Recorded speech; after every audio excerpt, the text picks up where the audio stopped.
Greg Westrich says he has backpacked from one end of Baxter State Park to the other, climbed Katahdin 10 times, and hiked more than 210 of the 215 miles of the trails in the park. All of that mileage helped him in writing a new edition of his guidebook, Hiking Maine's Baxter State Park. It's a comprehensive look at the park's trails, updated and revised, even though he acknowledges that Baxter is a place where change comes slowly.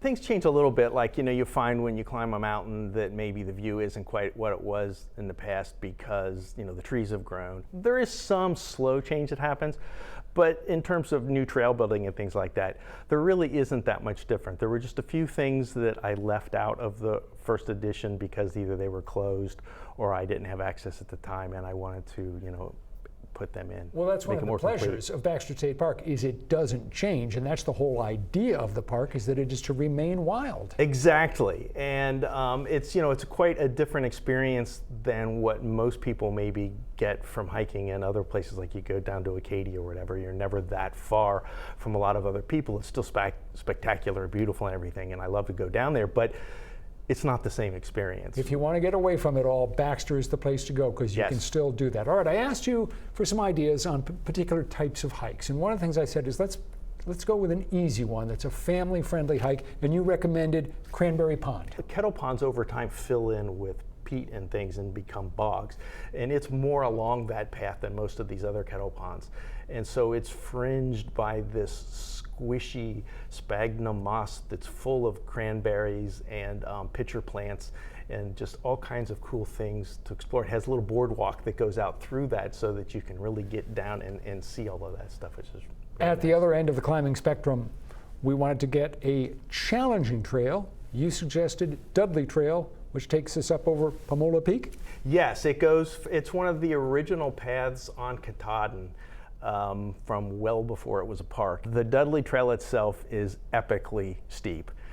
There are sections when I map the trails, I check what the pitch is of the hike, which is something that I include in the guides. And there are several sections on that where the pitch is 90 degrees, which is straight up. So you literally have like 30 feet where you're rock climbing. Yeah, you're climbing hand over hand. And there's a section in the middle of that for like 3/10 of a mile where it's just like that over and over and over again. And you look to your right and you have this nothing there with Chimney Pond down and below and the peak, the knife edge in Katahdin. It's just a spectacular climb. What people should always remember is that hiking in Baxter is not like hiking in many of the other places in Maine or New England where they have gone before.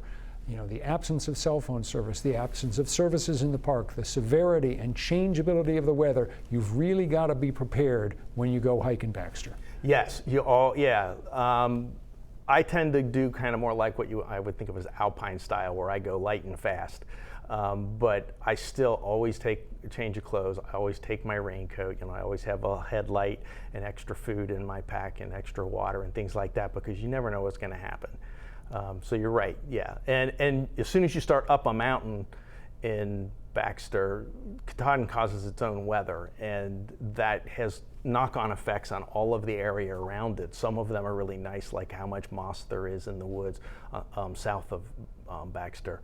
But it also means that you're much more likely to get rain or into clouds and things like that. So yes, you need to always be prepared. With about 215 miles of hiking trails, there really is something for every ability, for everyone in Baxter. People should not get scared off, should not think, oh, I've got to do Katahdin. This book shows just how much there is there. Yes, and one thing that I found, I live in the Bangor area, so when I drive up to Katahdin, you think, well, okay, the southern entrance of the park is much closer, but actually because of the way the access is, it actually doesn't take any longer to get to the north entrance. And the north end of the park gets much less many visitors than the southern end, and there are lots and lots of really nice hiking up in the north part, and you're much more likely to get to spend the day all by yourself. Again, a great deal of information. Again, the name of the book, Greg Westrich's Hiking Maine's Baxter State Park.